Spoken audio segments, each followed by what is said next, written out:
Test ও টি-20 cricket থেকে অবসরের ঘোষণা দিয়েছেন সাকিব আল হাসান। ভারতের বিপক্ষে কানপুর টেস্টের আগের দিন সংবাদ সম্মেলনে এই ঘোষণা দেন সাকিব।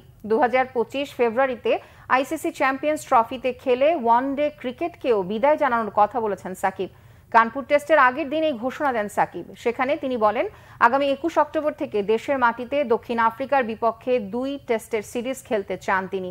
মিরপুরে দ্বিতীয় টেস্টে খেলে সাদা পোশাকের ক্রিকেট থেকে বিদায় নেয়ার ইচ্ছার কথাও জানান সাকিব। 5 আগস্ট রাজনৈতিক পট পরিবর্তনে তার বিরুদ্ধে মামলা হওয়ার বিষয়ে সাকিব বলেন, যদি সুযোগ থাকে, যদি দেশে আসতে পারেন, তাহলে মিরপুর টেস্টে খেলতে চান এবং ওই টেস্টই হবে তার জন্য শেষ। জানিয়েছেন বোর্ড সভাপতি, টিম ম্যানেজমেন্ট এবং নির্বাচকদের সাথে এই বিষয়ে তার কথা হয়েছে। বোর্ড সভাপতিকে নিজের পরিকল্পনার কথা জানিয়েছেন তিনি। তারা চেষ্টা করছেন কিভাবে সুন্দরভাবে এই আয়োজন করা যায়।